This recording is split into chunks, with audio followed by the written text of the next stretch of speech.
Sophie Cunningham is not just another name on a roster. She's a lightning rod, a heat-check shooter, a hype woman, and one of the most unapologetically bold personalities the WNBA has to offer. You don't watch Sophie play. You feel her energy through the screen. She's charisma with a jump shot, grit with a grin, and confidence that doesn't ask for permission. And yet, somehow, she keeps getting treated like a problem during what should have been a night of celebration. If you're here for the real story and not the filtered version, subscribe. And if you're sticking around for the next meltdown, you better definitely subscribe. A hard-fought playoff victory by the Indiana Fever. Sophie, who wasn't even playing due to injury, found herself at the center of a ridiculous, humiliating, and frankly unbelievable moment. She got yelled at by a league security officer. In public. On camera. For cheering. Let that sit for a second. A woman who can't even walk unassisted showed up to support her team, didn't violate a single rule, didn't make a scene, didn't cross any boundaries. And somehow, that still made her a threat. The security officer, a female cop assigned to the event by the WNBA, got in her face during a post-game celebration and began shouting. Not cautioning, not asking, shouting at a visibly confused, crutch-holding, injured player who was literally just being happy for her team. And the clip went nuclear on social media. Because of course it did. This wasn't some minor on-court squabble or post-game chirp. This was a moment that laid bare what a lot of fans have been saying quietly for months. The WNBA has a problem with outspoken women who don't play by their script. And nobody embodies that tension more than Sophie Cunningham. She's not afraid to clap back. Not afraid to be cocky. Not afraid to be a bit messy, a little petty, a lot herself. And guess what? That's exactly what fans love about her. She's real. She's magnetic. She's got that spark that makes sports fun, not just skillful but entertaining. So of course the league isn't sure what to do with her. Instead of embracing her charisma, they've made her walk a tightrope. Be too bold? You're unprofessional. Too loud? A distraction. Too popular outside the WNBA's chosen narrative? A problem. This incident at the Fever game was just the latest example of a league so desperate to control the optics that it can't recognize when it's hurting itself. Because the fact that Sophie got screamed at while injured and the officer was fired only after a massive backlash tells you everything you need to know about how the WNBA prioritizes perception over protection. Damage control over dignity. Let's talk about the double standard, because it's real. Would this have happened to Caitlin Clark? Let's be honest, absolutely not. If Caitlin, also injured, were courtside hyping her team, she'd be applauded, encouraged, protected, and rightfully so. But Sophie? Sophie gets policed. Why? Because she's not quiet. She doesn't play the game, the media game, the image game, the smile and nod game. She plays her game. And when that doesn't fit the league's preferred storyline, suddenly everything she does becomes controversial. It's exhausting. And it's short-sighted. Because players like Sophie Cunningham are the exact kind of talent the WNBA should be building around. Not shutting down. She's marketable. She's interesting. She brings in fans. She's a walking storyline. And yet, here we are, watching her get humiliated by her own league for simply existing in a moment. And the worst part? The moment was supposed to be joyful. The Indiana Fever had just won. The crowd was electric. The team was riding high. Sophie was there, not for attention, not for a spotlight, but to support, to show up. Something the league constantly praises players for doing. Until, apparently, the wrong player does it. Then it becomes a problem. Then we get viral clips of a uniformed woman shouting at an injured athlete while her teammates watch, stunned.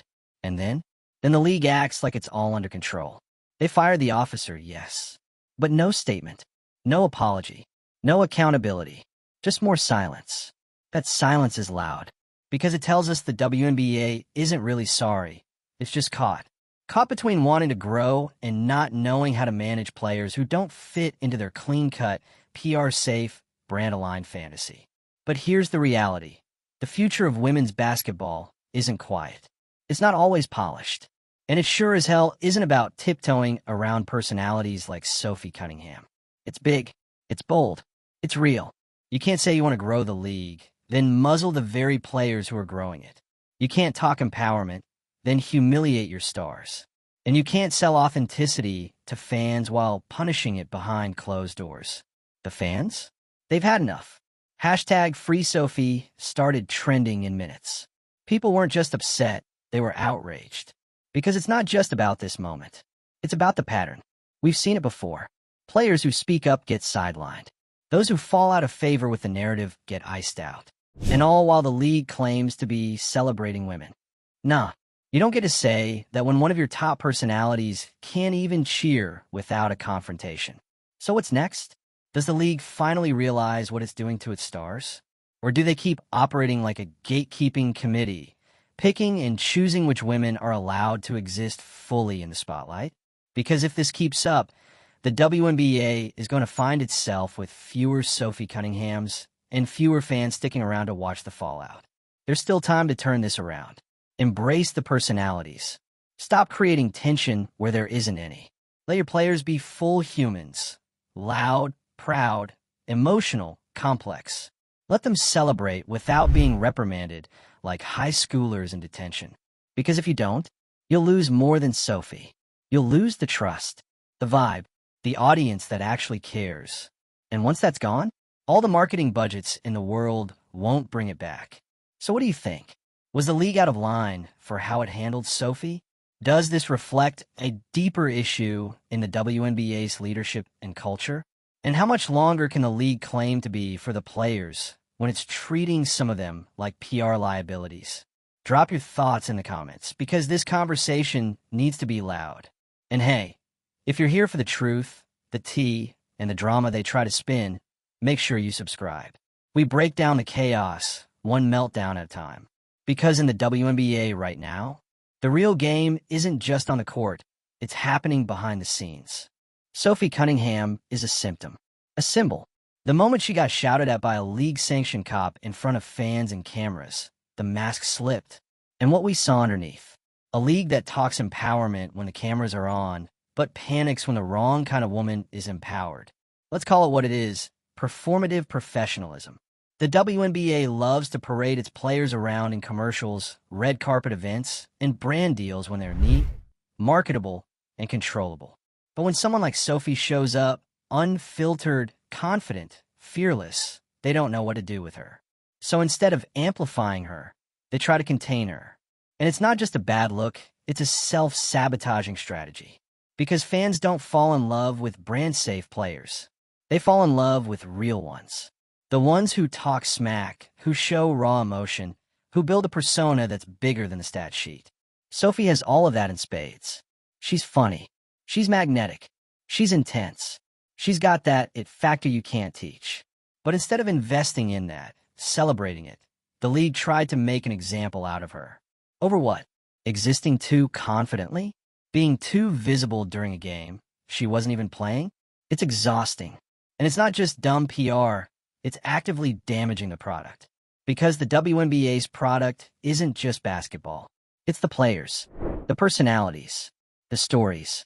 And when you turn those stories into cautionary tales, don't be surprised when the fans stop tuning in. Let's take a second and zoom out. This is a league begging for growth, pushing for more TV deals, more sponsors, more respect. And you know what? They deserve all of that. The talent is there. The product is solid. The community is loyal. But all of that collapses the second you treat your stars like PR liabilities instead of partners in the league's future. And make no mistake, Sophie Cunningham is a star. Even injured, even sidelined, she brought more energy to that fever game than half the people in the building. Her presence matters. Her personality draws people in. And the fact that the league doesn't seem to understand that, wild. Absolutely wild. Because here's the truth. This wasn't just an embarrassing moment. It was a loss, a missed opportunity. Imagine if the WNBA had leaned into the moment. Imagine if they had posted the clip of Sophie hyping her teammates and said something like, "Even injured, she's all heart. Real ones ride with their team, no matter what." That's shareable. That's marketable. That's human. That's the kind of moment that builds fan loyalty. Instead, they let a cop storm in, hijack the narrative, and turn what should have been a celebration into another episode of How Did the WNBA Fumble the Bag Today? And the worst part? They thought firing the cop was enough. As if the reaction was the issue. Not the culture that created the reaction. Not the tone that made that officer think it was okay to approach a player like that in the first place. This isn't about one person overstepping. It's about a system that enables that kind of behavior because it's obsessed with control and terrified of conflict, especially the kind it can't script. And here's where things get really dangerous for the league.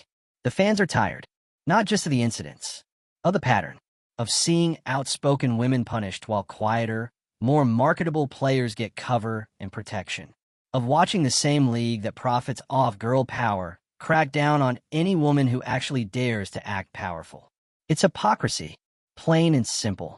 And every time something like this happens, the trust erodes a little more. Because fans see the truth. They're not fooled by flashy commercials or vague, "we stand with our players" tweets. They want action, consistency, respect for all players, not just the ones who fit the mold. And look, no one's saying Sophie Cunningham is perfect. That's not the point. The point is, she didn't do anything wrong. She was cheering, being supportive, being present.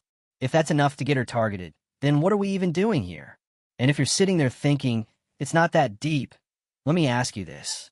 Would you want to show up to work, injured, only to be publicly shouted at by someone whose job is supposedly to protect you? Would you want to be made an example of for doing nothing? And would you stay silent about it? Exactly.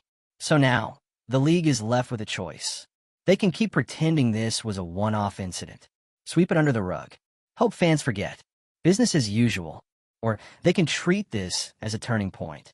They can say, you know what? We got it wrong. This isn't who we want to be. We're going to support our players better. We're going to create an environment where every Sophie Cunningham feels seen, heard, and safe on and off the court. Because make no mistake, this is a safety issue. Not just physical safety, but emotional, professional, and reputational safety. Players need to know they won't be targeted for having a personality, for being outspoken, for showing up. They need to know that when they bring their full selves to the game, the league has their back, not a hand on the mute button. The WNBA keeps saying they want to be taken seriously. And they should be. The players deserve that. The fans deserve that. The game deserves that. But if they want to reach the next level, they have to get real about the culture they've created. And they have to stop punishing the women who are actually pushing the league forward. Women like Sophie Cunningham. Because this is the irony of it all. The players the league tries hardest to suppress are often the very ones carrying its future on their shoulders. So, Sophie, if you ever see this, know that fans see you. We've got you. And we appreciate the fire you bring, even when the league doesn't seem to know what to do with it. You shouldn't have been shouted at. You shouldn't have been treated like a threat. You should have been celebrated for showing up when you didn't have to. But if the WNBA won't say it, we will. Thank you. We've talked about the confrontation. We've talked about Sophie Cunningham, her energy, her popularity, her refusal to play nice just to make execs comfortable. But let's talk about something else that's been simmering underneath all of this. The WNBA's obsession with control. And no, I don't mean controlling the game. I'm talking about controlling the narrative. Controlling how players speak, how they celebrate, how they show emotion, how they respond to criticism. There's a very specific mold the league seems to favor.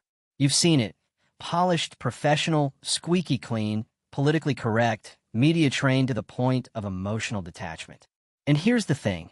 There's nothing wrong with players choosing to be that way. But when the league only uplifts those personalities and subtly punishes anyone who deviates from that script, that's when you have a real problem. Sophie Cunningham doesn't fit that mold, and she shouldn't have to. That's the point. Sports aren't supposed to be safe little PR boxes. They're messy, emotional, human. And if the WNBA actually wants to compete with the NBA, the NFL, the Premier League, any of the major leagues out there, it's going to need more than talent. It needs stars. And stars aren't created in a lab. They aren't born out of focus groups. They're unpredictable, raw, compelling. They say things that trend. They make fans pick sides. They stir the pot, intentionally or not. but they make you feel something. And that's exactly what Sophie Cunningham does. She makes you feel something. You might love her, you might not, but she's not ignorable. And yet, how does the league treat her? Like a problem to manage, a player to contain, a personality that needs to be kept in check. And that is the most self-destructive attitude the WNBA could possibly have right now. Because this league needs attention. It needs cultural relevance. And it already has it, if it would stop silencing the very people driving it forward. Let's not forget, this isn't just about one player being yelled at by one cop. It's about years of building tension. It's about what happens when you promote an image of empowerment, but don't back it up with action. It's about the hypocrisy of celebrating women, right up until they become inconvenient. And the truth is, the WNBA has built a reputation for being progressive, social justice-oriented, women-led, all great things, all important values. But progressive doesn't mean perfect, and women-led doesn't mean women-supported. Because what we saw in that Fever game wasn't progress. It was a flashback to an era when women were expected to sit down, be quiet, and smile. It was a reminder that the WNBA still has an image problem, not with fans, but within its own walls. Why is it that the more outspoken a player is, the more likely she is to face scrutiny? Why do confident women in this league feel like they're walking on eggshells while others coast along in the glow of league favoritism? You can't build a sustainable future on favoritism. You build it on fairness. And if this league can't figure out how to make space for the Sophie Cunninghams of the world, women who are loud, proud, a little chaotic, and completely themselves, then guess what? Those players will go where they are celebrated. Maybe it's Europe. Maybe it's content creation.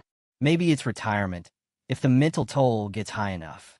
But one thing's for sure. They won't stick around forever just to be treated like liabilities. And let's be really honest here. This could have been a turning point. A moment where the league showed fans and players that it was ready to evolve. That it wasn't afraid of its own stars. That it knew how to take criticism, reflect, and grow. But instead, silence. Again, that silence says it all. It says, we don't want to deal with this. It says, we'll fire someone to calm the noise, but don't expect real change. It says, we'd rather protect our image than protect our players. And let me tell you, fans notice. Because this generation of sports fans, they're different. They care about character. They want transparency. They root for players before they root for teams. They're watching how leagues handle conflict, handle people, handle mistakes. And when they see a league repeatedly throw its players under the bus, especially its most magnetic ones, they start to disengage. Not just from the drama, from the game itself. That's the real cost here. It's not just Sophie's dignity. It's not just a lost moment. It's the compounding loss of trust, fan by fan, tweet by tweet, story by story. Because if the WNBA won't stand behind its own players in public, then why should fans stand behind the league? That's the question now. And it's a dangerous one to leave unanswered. But here's the opportunity, because yes, there is still time. Time to turn this ship around. Time to reframe how the league views outspoken women. Time to start building an environment where authenticity is a strength, not a threat. Time to recognize that players like Sophie Cunningham are not distractions. They're the reason people care at all. You want growth. You want ratings? You want to fill arenas? You don't get there by stifling the voices that make this league matter. You get there by creating space, by celebrating messiness, by letting players be real, and most importantly, by learning how to say we got it wrong. Because they did. They got it very wrong with Sophie Cunningham. And if they don't learn from it, they'll get it wrong again, and again, and again, until there's no one left to clap back, no one left to cheer courtside, no one left to be the soul of the game. And that's the saddest version of the WNBA's future. A league with talent, yes, but with no spark, no tension, no heat, no heart. So, if anyone in leadership is listening, take the loss, own it, apologize, publicly, and start making moves that show you actually respect the people putting their bodies, their voices, and their reputations on the line for this game.